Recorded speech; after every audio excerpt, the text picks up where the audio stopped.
This video is to support a course that I'm teaching in elementary number theory, and this is the 12th such video.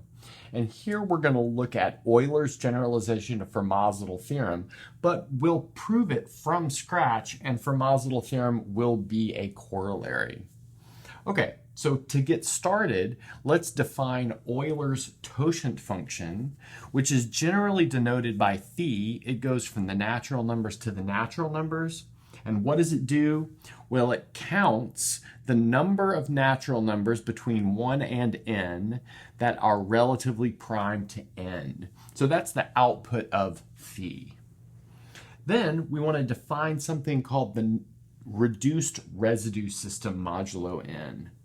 So a reduced residue system modulo n is a set of integers b1, b2, b3 up to b phi n, such that the GCD of BR with n is 1. So in other words, every one of these numbers is relatively prime to n. And then furthermore, if R is not equal to S, then BR is not congruent to BS modulo n. So these are all incongruent mod n. And furthermore, they are relatively prime to n. Okay, great. So I've got some examples cooked up so that we can get an idea of phi of n and some reduced residue systems. So let's start with n equals 4. So the first thing that you would probably want to do is write all of the numbers between 1 and 4 that are relatively prime to 4. So that'll just give you the number 1 and the number 3. So that tells us that phi of 4 is 2 because there are 2 guys in this set. And then from that point, you can come up with some other reduced residue systems. So some other good choices would be -1 and 1 and 3 and 5. Okay, so let's look at the case when n is equal to 8. So again, to start, you would want to find all of the numbers between 1 and 8 that are relatively prime to 8. So in this case, you get 1, 3, 5, 7. So that means phi of 8 is 4. But some other reduced residue systems would be as follows. So -3, -1, 1, 3, and 5, 7, 9, 11, although there are clearly infinitely many choices. Next, phi of 10 is equal to 4. That's because there are 1, 2, 3, 4 numbers between 1 and 10 that are relatively prime to 10. Another kind of choice for a reduced residue system would be 7, 9, 11, and 23. Okay, so one more example. Phi of 9 is equal to 6. That's because there are 6 numbers between 1 and 9 that are relatively prime to 9. We've got 1, 2, 4, 5, 7, and 8. Notice we had to skip 3 and 6 because those are not relatively prime to 9.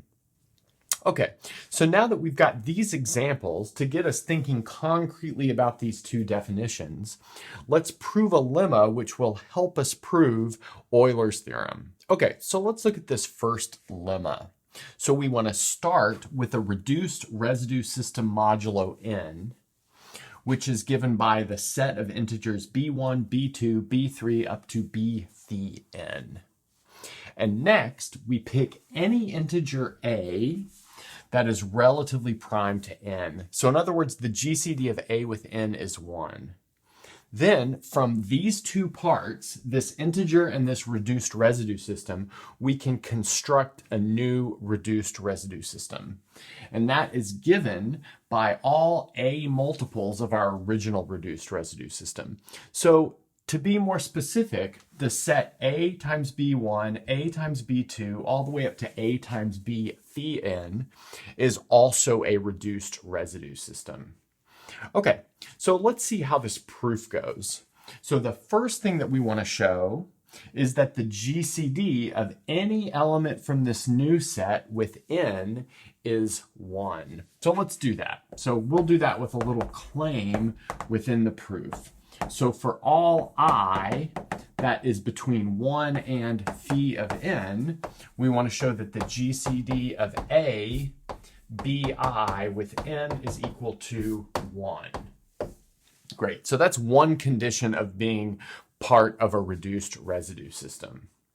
Okay, so we're going to do this by contradiction. So let's suppose not. So that tells us that, well, first of all, the GCD of these two numbers is bigger than 1. But if it's bigger than 1, then that GCD has some prime divisor.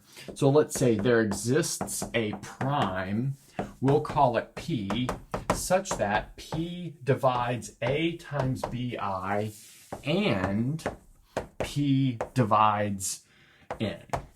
So P is a divisor of the GCD, which we're supposing is not equal to 1. But let's notice that this condition right here says that P divides A or P divides BI. And now let's look at those cases individually. So if P divides A, then that means that P divides A and P divides N. Remember, that's part of our setup. P is divisible, or N is divisible by P. But putting these two things together tells us that P divides the GCD of A with N. But remember that the GCD of A with N was 1. So we've got a prime that divides 1. But that's clearly a contradiction because 1 is not divisible by any prime.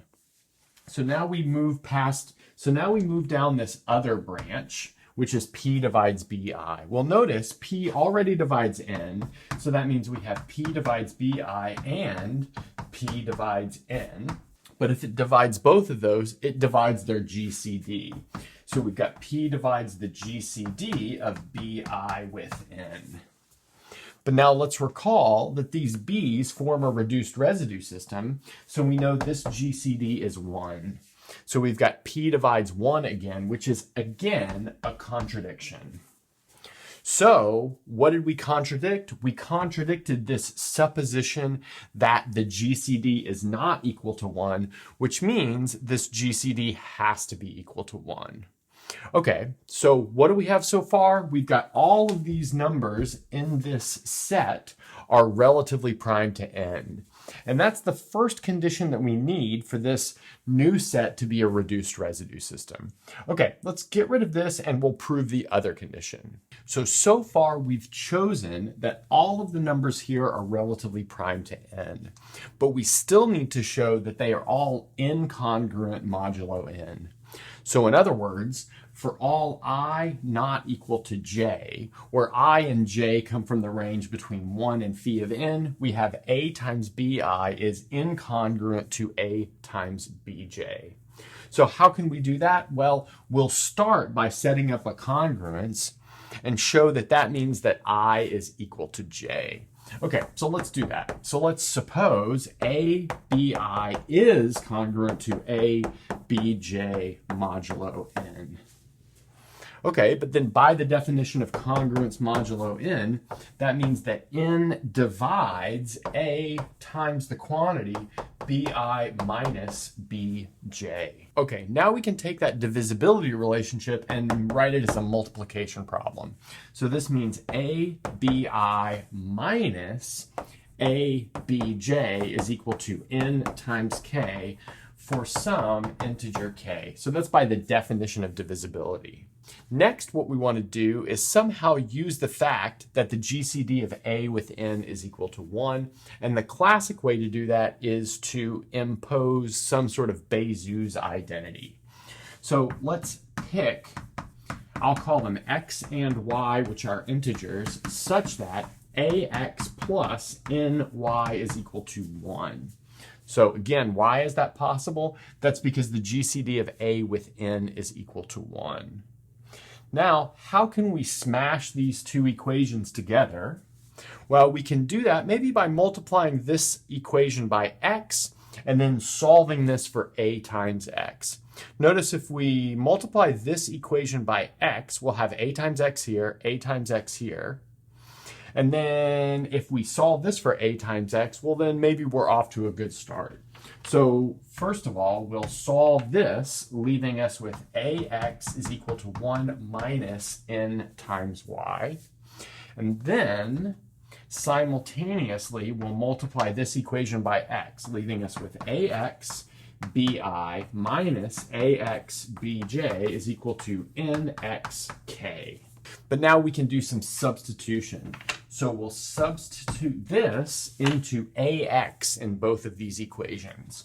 So we have 1 minus ny times bi minus 1 minus ny times bj is equal to nxk.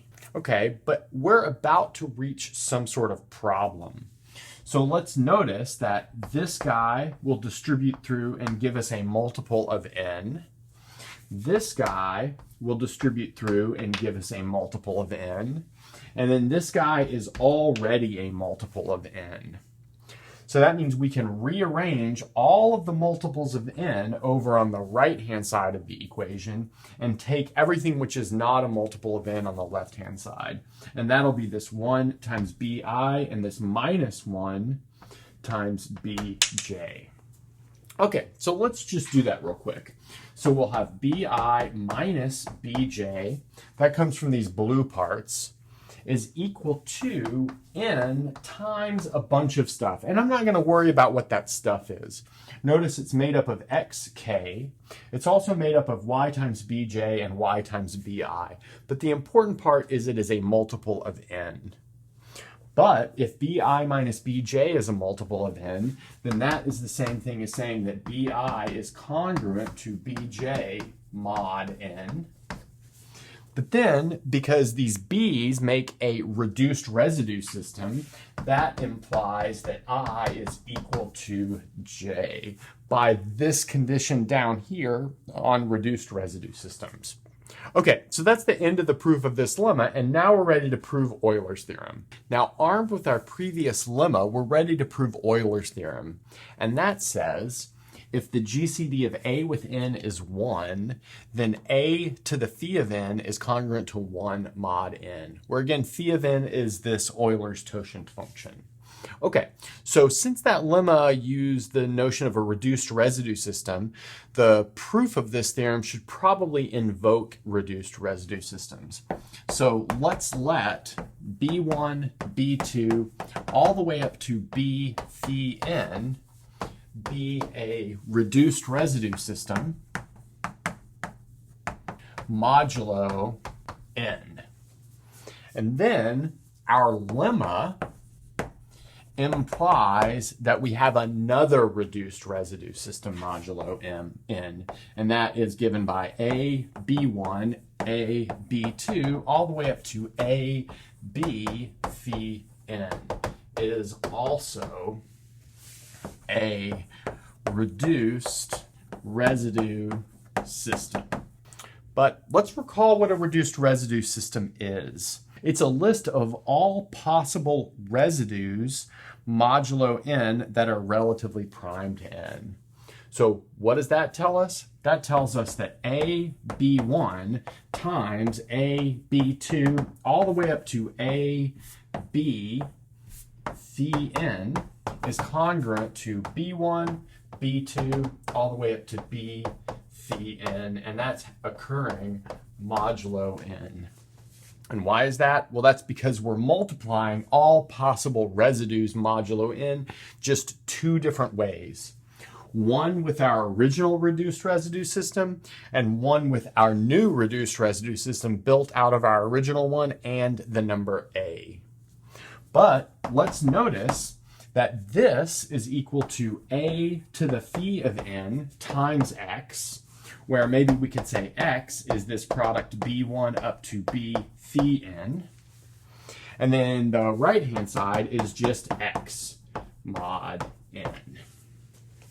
And then finally, we can make the kind of obvious observation that the GCD of x with n is equal to 1.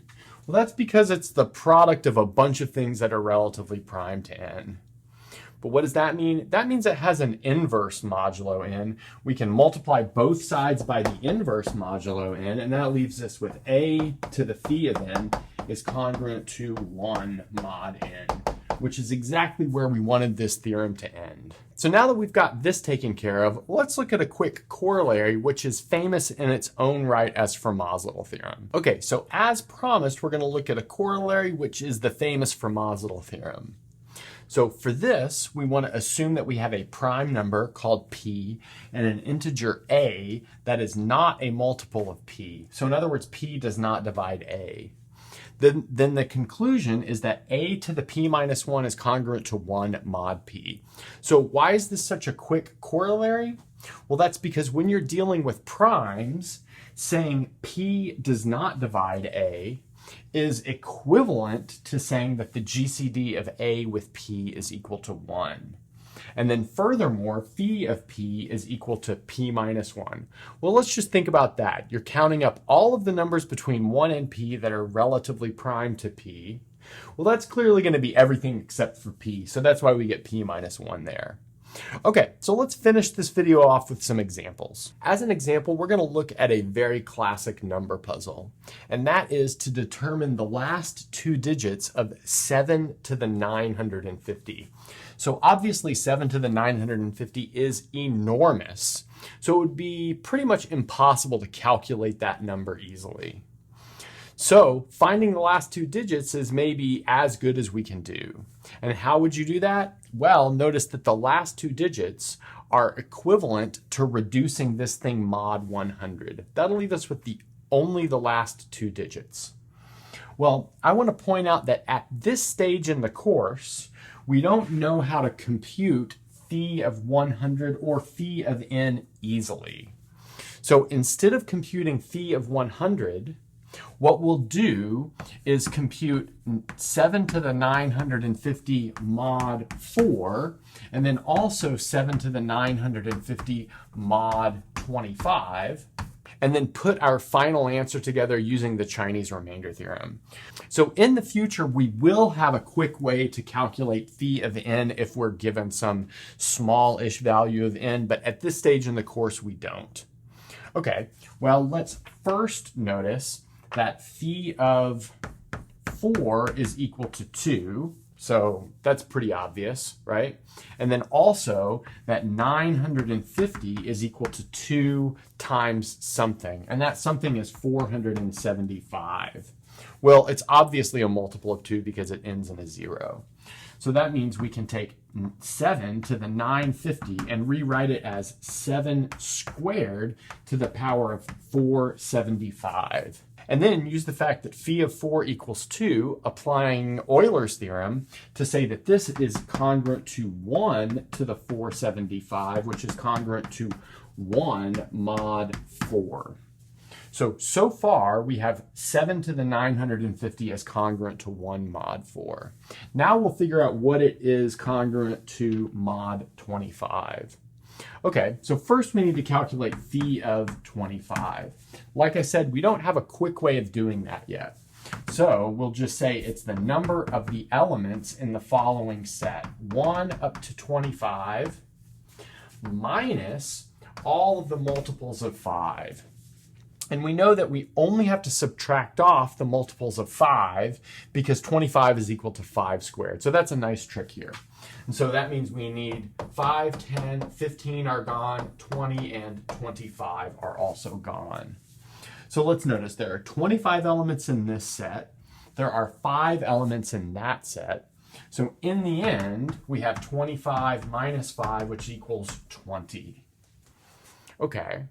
So now we want to take this 950 and do division with remainder with 20 so that we can use Euler's theorem with 25. So let's notice that 950 is equal to 20 times 47 plus 10. So that's our remainder after dividing by 20. Okay, so that means that 7 to the 950 will be equal to 7 to the 20 to the 47 times 7 to the 10. Just using exponent rules. But we know 7 to the 20 is congruent to 1 mod 25. So 7 to the 10 is what's left over. We have 7 to the 950 is congruent to 7 to the 10 mod 25. Okay, so we're running out of room there, so let's get rid of some of this calculation and then we'll finish it off. So on the last board, we determined quickly that 7 to the 950 is congruent to 1 mod 4, and that 7 to the 950 is congruent to 7 to the 10 mod 25. Now we want to make this last calculation. And at this stage, there's no real quick way to do this, so we'll just take some powers of 7 until maybe we see some sort of pattern.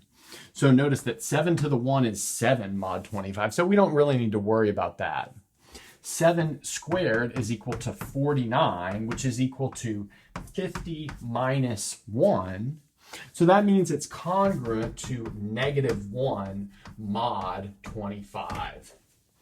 But that's actually extremely helpful because now we can see that 7 to the 10 is the same thing as 7 to the 2 to the 5th power, but 7 squared is -1, so this is -1 to the 5th power mod 25.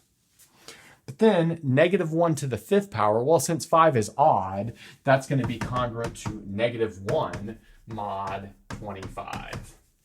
But now we probably want to go back to positive numbers, so -1 mod 25 is the same thing as 24 mod 25. So this trick of working with negative numbers when they're small is really powerful whenever you're doing this kind of simplification. Okay, so let's bring that up. Okay, so far we've shown that 7 to the 950 is congruent to 1 mod 4 and 24 mod 25. And from here, it may not seem where we need to go, but luckily we've got something called the Chinese remainder theorem.